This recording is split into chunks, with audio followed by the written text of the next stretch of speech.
നല്ല മണം കൊണ്ടും രുചി കൊണ്ടും ഒരു അടിപൊളി ഐറ്റമാണിത്. തരി ബിരിയാണി, ഇല്ലല്ലേ റവ ബിരിയാണി എന്നൊക്കെ പറയില്ലേ, അതിൻ്റെ റെസിപ്പിയാണ് കാണിക്കുന്നത്. പഞ്ഞി പോലെ നല്ല സോഫ്റ്റായിട്ട് റവ നല്ല തരിതരിപ്പായിട്ട് കിട്ടാൻ വേണ്ടി റവയുടെ അളവും വെള്ളത്തിൻ്റെ അളവും വളരെ കൃത്യമായിട്ടിരിക്കണം.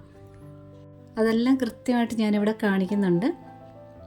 അരി വെച്ചുള്ള ബിരിയാണിക്ക് തുല്യമായിട്ടുള്ളൊരു വളരെ ടേസ്റ്റി ആയിട്ടുള്ളൊരു വിഭവമാണ്. ഇതിനി എങ്ങനെ ചെയ്തെടുക്കുന്നതെന്ന് നോക്കാം. ഞാനിവിടെ ഒരു 1.25 കപ്പോളം ചിക്കൻ എടുത്തിട്ടുണ്ട്. എല്ലുള്ളതാകാം, എല്ലില്ലാത്തതാകാം. വളരെ ചെറിയ കഷ്ണങ്ങളാക്കി എടുത്തിട്ടുണ്ട്. ഇനി ചിക്കൻ ആവശ്യമുള്ള ഉപ്പ് ചേർക്കുക, ഒരല്പം മഞ്ഞൾപ്പൊടി ചേർക്കുക. ഇനി കാശ്മീരി മുളക് പൊടിയാണ് ചേർക്കേണ്ടത്. ഈ ബിരിയാണിക്ക് ഒരുപാട് എരിവ് പാടില്ല. കാശ്മീരി മുളക് പൊടി ചേർക്കുക, അപ്പോൾ ഒരു കളറും കിട്ടും. ഇനി ഗരം മസാലയാണ് ചേർക്കുന്നത്. പട്ട, ഗ്രാമ്പൂ, ഏലക്ക, പെരുംജീരകം പൊടിച്ചത് ചേർക്കുക. ഇനി ചിക്കനും ആവശ്യമായിട്ടുള്ള ഇഞ്ചി വെളുത്തുള്ളി പേസ്റ്റ്. ഇനി ഇതിൽ ഒരല്പം വിനിഗർ, ഇത്രയുമാണ് ചേർക്കുന്നത്, ഇല്ലെങ്കിൽ നാരങ്ങ നീര് ചേർക്കാം. ഇനി ഇതെല്ലാം കൂടെ നന്നായിട്ടൊന്ന് മിക്സ് ചെയ്ത് വെക്കാം. ഈ ഒരു ബിരിയാണിക്ക് ഒരല്പം ചുമപ്പ് കളറാണ് വരുന്നത്. നമ്മൾ സാധാരണ എരിവുള്ള മുളക് പൊടി ചേർക്കുകയാണെങ്കിൽ കളർ അത്രയും കിട്ടത്തുമില്ല, അതുപോലെ എരിവ് കൂടുതലായിട്ടിരിക്കുകയും ചെയ്യും. ചെറിയ സൈസായിട്ട് വേണം ചിക്കൻ കട്ട് ചെയ്തെടുക്കാനായിട്ട്. എല്ലുള്ളതായാലും എല്ലില്ലാത്തതായാലും വളരെ ചെറുതായിട്ട് കട്ട് ചെയ്തെടുക്കുക. ചിക്കന് പ്രത്യേകിച്ച് അളവൊന്നുമില്ല, ഇതിൽ കൂടുതലെടുത്താലും നല്ല ടേസ്റ്റ് ആയിരിക്കും. ഇനി ഇത് ഒരു 20 മിനിറ്റ് നേരത്തേനെങ്കിലും മൂടി വയ്ക്കണം. ഇനി ഞാനൊരു കടയിലോട്ട് 2 കപ്പ് റവയാണ് ചേർക്കുന്നത്. ഈ ഒരു കപ്പ് 4 തവി റവയാണ്, ഇല്ലെങ്കിൽ ഗ്ലാസ് അളവായാലും മതി. ഏത് പാത്രത്തിലാണോ റവ എടുക്കുന്നത് ആ പാത്രത്തിനനുസരിച്ചാണ് വെള്ളവും എടുക്കുന്നത്. വറുത്ത റവയാണ്. വറുത്ത റവയാണെങ്കിലും വറുക്കാത്ത റവയായാലും ഒന്നുകൂടി നല്ലവണ്ണം ഒന്ന് വറുത്തെടുക്കണം. ഞാൻ ഇതിലോട്ട് 1/2 സ്പൂൺ നെയ്യ് ചേർത്തിട്ട് നല്ലവണ്ണം ഒന്ന് വറുത്തെടുക്കുകയാണ്. നെയ്യ് ചേർക്കണമെന്നുമില്ല, ചേർക്കുവാണെങ്കിൽ അറിയാമല്ലോ, ടേസ്റ്റ് കൂടത്തേ ഉള്ളൂ. നല്ലവണ്ണം റവ ചൂടാവണം. റവയൊന്ന് പൊരിഞ്ഞ് വരുന്നതായിട്ട് കാണാം. അപ്പോൾ തീ കൂട്ടി വയ്ക്കരുത്, തീ മീഡിയം ഫ്ലെയിമിലിട്ടുകൊണ്ട് നന്നായിട്ട് ഇളക്കി കൊടുക്കുക. അത് നല്ലവണ്ണം റവ ചൂടായി പൊരിഞ്ഞ് വന്നിട്ടുണ്ട്. അത് കാണുമ്പോഴേ നമുക്കറിയാൻ പറ്റും. ഇതൊന്ന് മാറ്റി വയ്ക്കാം. ഇനി കടയിലോട്ട് അല്പം എണ്ണ ഒഴിച്ചിട്ടുണ്ട്.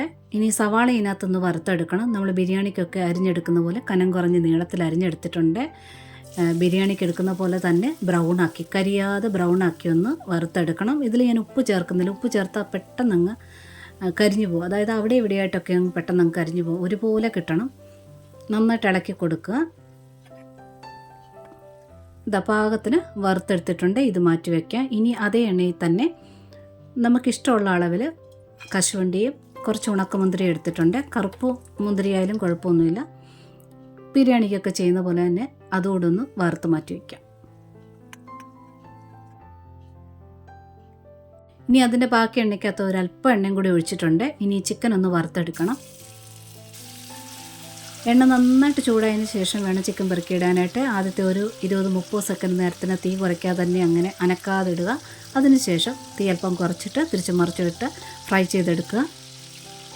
ഇതുപോലെ ചിക്കൻ ചെറിയ കഷ്ണങ്ങളാക്കി കട്ട് ചെയ്യുകയാണെന്നുണ്ടെങ്കിൽ വളരെ കുറച്ച് എണ്ണ ഒഴിച്ചാൽ മതിയാകും. ഒരു 2 പ്രാവശ്യം, അളവ് കൂടുതലാണെങ്കിൽ ഒരു 2 പ്രാവശ്യമായിട്ട് വറുത്ത് കോരണമെന്നേ ഉള്ളൂ. പെട്ടെന്ന് ഇത് വെന്ത് കിട്ടും. ഒട്ടിപ്പിടിക്കുകയോ എണ്ണ കുടിക്കുകയോ അങ്ങനെയൊന്നും ചെയ്യത്തില്ല. ഈ ബാക്കി വരുന്ന എണ്ണ ഇനി ഉള്ളി വഴറ്റാനായിട്ടൊക്കെ ഇതേ എണ്ണ തന്നെ ഉപയോഗിക്കാം. ഇതിപ്പം ഞാൻ 2 ബാച്ചായിട്ട് വറുത്ത് കോരി എടുത്തിട്ടുണ്ട്. ഇതും അങ്ങോട്ട് മാറ്റി വയ്ക്കാം. വേറെ എണ്ണ ഒഴിക്കുന്നില്ല. അതേ എണ്ണയിൽ തന്നെ കുറച്ച് സ്പൈസസ് ഇടാം. ചെറുതായത് കാരണം 4 ഏലക്ക ഇടുന്നുണ്ട്. വലുതാണെങ്കിൽ ഒരു 3 ഏലക്ക ഇട്ടാൽ മതി. 4-5 ഗ്രാമ്പ് ഇട്ടിട്ടുണ്ട്. തക്കോലത്തിൻ്റെ ഒരു പകുതി എടുത്തിട്ടുണ്ട്. 2 കഷ്ണം പട്ട, ഒരു ബേ ലീഫ് കൂടി ഇട്ടിട്ടുണ്ട്. തീ നല്ലോണം കുറച്ച് വയ്ക്കുക. ഒരല്പം പെരുംജീരകം ചേർത്ത് ഒന്ന് പൊട്ടി ഒന്ന് മുകളിലോട്ട് വരില്ലേ, ആ സമയമാകുമ്പോൾ വേണം സവാള ചേർക്കാനായിട്ട്. ഒന്ന് ഇളക്കി കൊടുത്തിട്ടുണ്ട്. ഇനി നല്ല വലിപ്പമുള്ള ഒരു സവാളയാണ് ചേർക്കുന്നത്. കനം കുറഞ്ഞ് അരിഞ്ഞ് ചേർക്കുക. ഇനി ഈ സവാളയൊന്ന് വഴറ്റിയെടുക്കണം. നല്ലവണ്ണം ഒന്ന് വഴറ്റിയെടുക്കണം. സാധാരണ ബിരിയാണിക്കൊക്കെ നല്ലവണ്ണം വഴറ്റിയെടുക്കില്ലേ, അതുപോലെ തന്നെ വഴറ്റിയെടുക്കുക. ഞാനിതിൽ ഉപ്പൊന്നും ചേർത്തിട്ടില്ല. അത് നന്നായിട്ട് വഴന്നു വന്നിട്ടുണ്ട്. ഇനി ഇതിൽ പച്ചമുളകാണ് ചേർക്കുന്നത്. ചതച്ച് ചേർക്കുക. ഞാനൊരു 3 പച്ചമുളക് എരിവിനനുസരിച്ച് ചേർക്കാം. ഞാനിവിടെ 3 പച്ചമുളക് ചേർക്കുന്നുള്ളൂ. കൂടെ തന്നെ ഇഞ്ചി വെളുത്തുള്ളി പേസ്റ്റ് 1 സ്പൂൺ ഫുള്ളായിട്ട് ചേർക്കുക. ഇനി ഇതിൻ്റെ പച്ചമണം മാറുന്ന രീതിയിൽ നല്ലവണ്ണം ഒന്ന് വഴറ്റിയെടുക്കണം. പേസ്റ്റ് ആയത് കാരണം പെട്ടെന്ന് വഴന്ന് കിട്ടിക്കോളും. തീയെ ഒരു മീഡിയം ഫ്ലെയിമിലിട്ട് വേണം ഇഞ്ചി വെളുത്തുള്ളി പേസ്റ്റ് കരിയാതെ വഴറ്റിയെടുക്കുക. ഇതിൻ്റെ പച്ചമണം മാറിയിട്ടുണ്ട്. ഇനി സാധാരണ ചേർക്കാറുള്ള തക്കാളിയാണല്ലോ, ഞാനിവിടെ തക്കാളിയല്ല ചേർക്കുന്നത്, പുതിനയാണ് ചേർക്കുന്നത്. ഒരല്പം ഒരു ചെറിയൊരു പിടി പുതിന ചേർക്കുക, കൂടെ തന്നെ മല്ലിയിലയും ചേർക്കുക. തക്കാളിക്കപ്പുറം ചേർത്ത് കഴിയുമ്പോൾ തക്കാളിയുടെ ആ വെള്ളമയം വരും. ഇത് ഇങ്ങനെ ചേർക്കുമ്പോൾ എണ്ണയിലൊന്ന് ചെറുതായിട്ടൊന്ന് വഴറ്റുക. അങ്ങനെ ഒരു പ്രത്യേക ഫ്ലേവർ എനിക്ക് തോന്നാറുണ്ട് ഇങ്ങനെ ചെയ്യുമ്പോൾ. ഇതൊന്ന് ഒതുങ്ങി വന്നിട്ടുണ്ട്. വളരെ കുറച്ച് സെക്കൻഡ് മാത്രം മതി. ഇനി ഇതിലോട്ട് ചേർക്കേണ്ടത് തക്കാളിയാണ്. 2 തക്കാളിയാണ് എടുത്തത്. നല്ല പഴുത്ത തക്കാളി എടുക്കണം.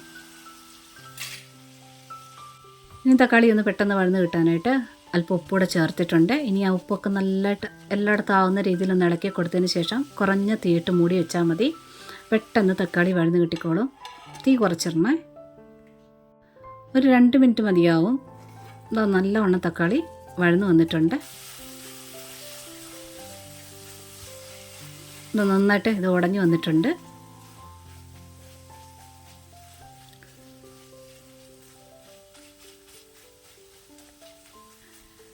ഇനി ഇതിൽ ഒരല്പം ഗരം മസാല ചേർക്കുന്നുള്ളൂ, ഒരുപാട് ചേർക്കേണ്ട. പട്ട, ഗ്രാമ്പൂ, ഏലക്ക, പെരുംജീരകം പൊടിച്ചത് ചിക്കൻ്റെ കൂടെ ചേർത്തില്ലേ, അത് തന്നെ.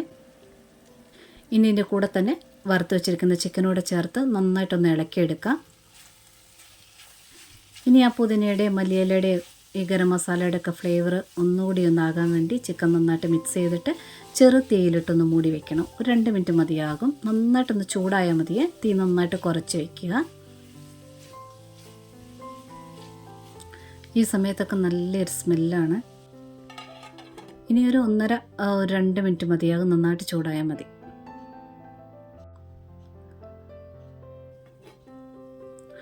ഇതുമായിട്ടുണ്ട്.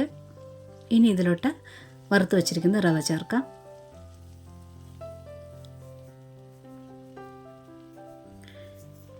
ഇനി റവയ്ക്ക് ആവശ്യമുള്ള ഉപ്പ് ചേർക്കണം. മുന്നേ തക്കാളിയുടെ കൂടെ കുറച്ച് ഉപ്പ് ചേർത്തിട്ടുണ്ട്, അത് മനസ്സിൽ കണ്ടുകൊണ്ട് ചേർക്കുക.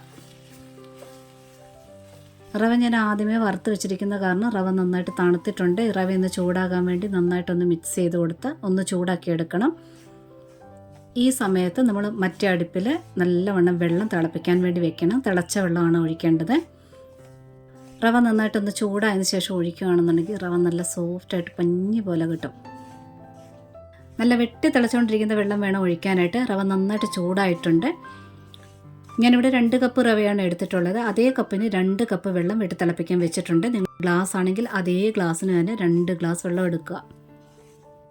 2 കപ്പ് വെള്ളം സൈഡിൽ അടുപ്പ് വെച്ചിട്ട് അത് അവിടെ നിന്ന് തിളച്ച് വറ്റി പോരുത്, അളവ് മാറിപ്പോകും.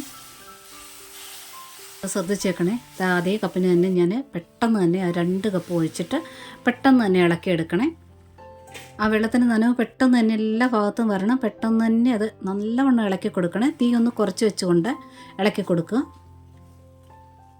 അടി ചേർത്ത് ഇളക്കി കൊടുക്കുക. ഇപ്പോൾ ഇതിങ്ങനെ കട്ട പോലെയൊക്കെ തോന്നും, അങ്ങനെയൊന്നും വരത്തൊന്നുമില്ല. അത് പിരുപിരാന്നായിക്കോളും. ഇത് കറക്റ്റ് അളവാണ്.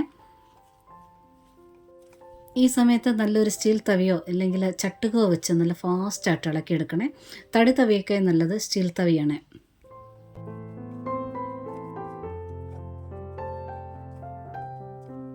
നനവ് എല്ലാ ഭാഗത്തും ആയിട്ടുണ്ട്. ഇനി ഇതൊന്ന് തട്ടിപ്പൊത്തി മൂടി വയ്ക്കുകയാണ് ചെയ്യുന്നത്.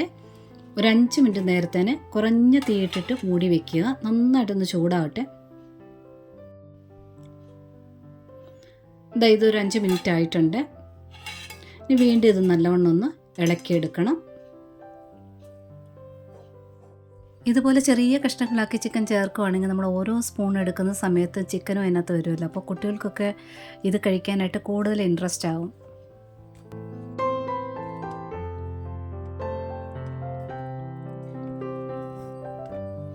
കുറച്ചൊക്കെ ഇതൊക്കെ വിട്ട് വന്നിട്ടുണ്ട്. കുറച്ചൊക്കെ കട്ടകളൊക്കെ മാറിയിട്ടുണ്ട്. ഇനി ഇത് ഒരു 2 മിനിറ്റ് കൂടി ഒന്ന് മൂടി വെച്ചാൽ മതി. വെറും 2 മിനിറ്റ് മതി.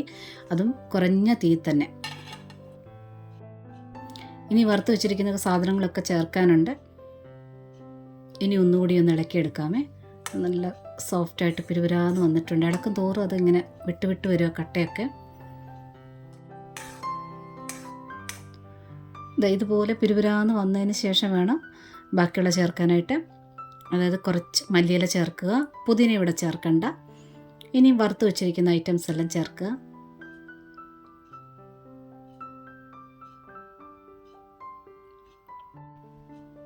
ഇനി ഒരു മുക്കാലോ ഒരു സ്പൂണോ നെയ്യ് നിങ്ങളുടെ ഇഷ്ടത്തിന് ചേർക്കാവുന്നതാണ്. നെയ്യൂടെ ചേർക്കുക.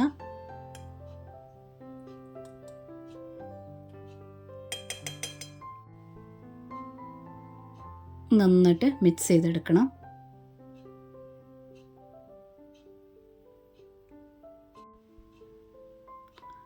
ഇത് നല്ല പിരുപിരാന്ന് വന്നിട്ടുണ്ട്, നല്ല സോഫ്റ്റായിട്ട് വന്നിട്ടുണ്ട്.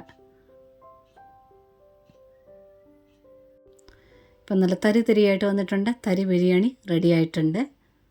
നല്ല ടേസ്റ്റുള്ള ഒരു ഐറ്റം ഇത്. ഇപ്പോൾ ഒരാഗ്രഹം തോന്നുന്ന സമയത്ത് ബിരിയാണി അരി ഇല്ലയെന്നുണ്ടെങ്കിൽ റവ വെച്ച് നിങ്ങൾ ധൈര്യമായിട്ട് ഇതുപോലെ ഉണ്ടാക്കി നോക്കിക്കോളൂ. വളരെ ടേസ്റ്റിയാണ്.